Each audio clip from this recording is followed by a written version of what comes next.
जहां तक कन्हैया कुमार जी का सवाल है, मैं ऐसा समझता हूं कि वो बिहार में कांग्रेस के सबसे प्रभावशाली नेताओं में है। कांग्रेस बिहार में आरजेडी की पिछलग्गू पार्टी है। आरजेडी का जो नेतृत्व है वो कन्हैया कुमार जैसे लोगों से इतना घबराता है कि वो सोचता है कि कोई नया आदमी आ जाएगा तो हमारे नेतृत्व को चुनौती हो जाएगी। बिल्कुल ठीक बात है। तो क्या इलेक्शन कमीशन ये मान रहा है कि अभी जो 2024 में लोकसभा का चुनाव हुआ वो शुद्ध मतदाता सूची से चुनाव नहीं हुआ था? क्या इस देश का पार्लियामेंट और प्रधानमंत्री का चुनाव अशुद्ध मतदाता सूची के द्वारा किया गया है? पहले इलेक्शन कमीशन ये स्वीकार करे कि जो 24 का मतदाता सूची था वो शुद्ध नहीं था, तभी तो बात बनेगी। दोनों बात तो इलेक्शन कमीशन की सही नहीं हो सकती है। आप कह रहे हैं कि हम इलेक्शन मतदाता सूची को शुद्ध कर रहे हैं, तो अभी साल भर पहले भी तो आप ही ने बनाया था, तो क्या वो अशुद्ध था? उसी से पार्लियामेंट के इलेक्शन कराए थे। और अगर वो अशुद्धता आ गई इलेक्शन के, लोकसभा इलेक्शन के बाद, तो अशुद्धता क्या है? बाहर से लोग आ गए, रिफ्यूजी आ गए, शरणार्थी आ गए, आतंकवादी आ गए, कौन आ गया? और आया तो क्या यहाँ बिहार सरकार सो रही है? बीजेपी के लोग तो आज पूरे दिन कहते रहे कि ये कांग्रेस, आरजेडी और तमाम जो विपक्षी देखिए सवाल उठा रहे हैं वो घुसपैठियों को वोटों का अधिकार ये दिलवाना चाहिए। बीजेपी वाले जो ऐसे बेवकूफ लोग हैं, अरे भाई अगर घुसपैठिए बिहार में आ गए तो सरकार तुम चला रहे हो, तो घुसपैठियों को क्यों नहीं पकड़ा? तो घुसपैठियों को क्या बीजेपी वाले बिहार में लेकर आए हैं? 50 लाख बिहार के बच्चे जो बाहर मजदूरी कर रहे हैं, क्या वो बिहार के लिए घुसपैठिए हैं? उनको मत का अधिकार होना चाहिए कि नहीं होना चाहिए? अगर कोई आदमी यहाँ से जाकर गुजरात में, महाराष्ट्र में नौकरी मजदूरी कर रहा है और चुनाव के समय में आकर यहाँ वोट करना चाहता है, तो उसको मत का अधिकार होना चाहिए कि नहीं होना चाहिए? बस बात खत्म। इलेक्शन कमीशन ने अपने एक्स के अकाउंट के डीपी में जो है वो आर्टिकल 326 का रूल लगाया है। भाई आर्टिकल 326 क्या है?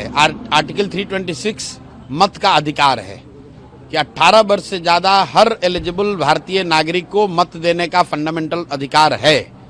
आर्टिकल 326 वही है। तो अगर इलेक्शन कमीशन ने लगाया है तो इसमें क्या है? बस ठीक बात है। 18 साल के हर, हम लोग भी तो यही कह रहे हैं कि भाई 18 साल से ज्यादा उम्र के हर बिहार के नागरिक को अभी आने वाले चुनाव में मत देने का अधिकार होना चाहिए। उसको बेकार का ये डॉक्यूमेंटेशन के जाल में फंसाकर उसको आप डिबार नहीं कर सकते हैं। इलेक्शन कमीशन को नागरिकता जांचने और नागरिकता देने या रखने लेने का अधिकार नहीं है। सुप्रीम कोर्ट का जजमेंट है। इलेक्शन कमीशन का ये अधिकार क्षेत्र के बाहर का चीज है। तो आप कौन होते हैं पूछने वाले कि भैया अपना नागरिकता प्रूव करो? ये काम इलेक्शन कमीशन का नहीं है, ये काम होम मिनिस्ट्री का है, सेंसस वालों का है। तो होम मिनिस्ट्री तो यहाँ पर बीजेपी वाले ही चला रहे हैं, देश में अमित शाह चला रहे हैं। तो आपको लगता है जो विपक्ष आरोप लगाता है कि इलेक्शन कमीशन बीजेपी के बीक टीम की तरह काम करे, वो कहीं न कहीं सही है? भाई विपक्ष आज बोल रहा है, बंगाल चुनाव के जीतने के बाद मैंने कहा कि अगर इलेक्शन कमीशन पार्शियल न होता तो बंगाल में बीजेपी को 70 सीट भी नहीं आता, 40-50 सीट आता। ये सामान्य लोगों की समझ है कि इलेक्शन कमीशन हर तरीके से जो सत्तारूढ़ दल है या गठबंधन है उनकी मदद करता है, लेकिन अंततः लोकतंत्र में जनता मालिक है। कितना भी आप ऊपर नीचे कर लीजिएगा, अंततः होगा वही जो जनता चाहेगी।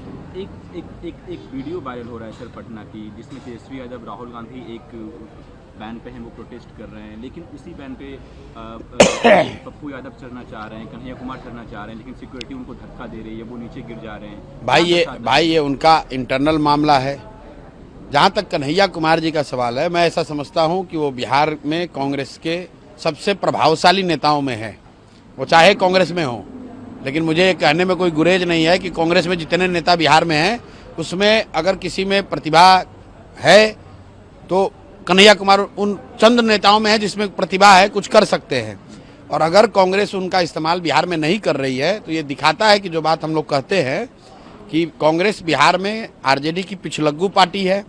और आरजेडी का जो नेतृत्व है वो कन्हैया कुमार जैसे लोगों से इतना घबराता है कि वो सोचता है कि कोई नया आदमी आ जाएगा तो हमारे नेतृत्व को चुनौती हो जाएगी, या हमारे पिछलग्गू बनकर वो हमेशा नहीं रहेगा। इसलिए आरजेडी वाले नहीं चाहेंगे कभी कि कन्हैया कुमार जैसे लीडर कांग्रेस में, या उस तरह के और भी जो काबिल लड़के हैं, वो कांग्रेस में कभी सक्रिय हों। भाई जब गाड़ी पर आप प्रोग्राम कर रहे हैं, जो वीडियो हम लोगों ने देखा उसमें तो बीसीओ लीडर खड़े हैं, उसमें कन्हैया कुमार भी हो सकते थे। तो सीधा दिखाता है कि आरजेडी का नेतृत्व, उन्होंने ये कहा होगा कि भाई कन्हैया कुमार इस पर नहीं रहने चाहिए।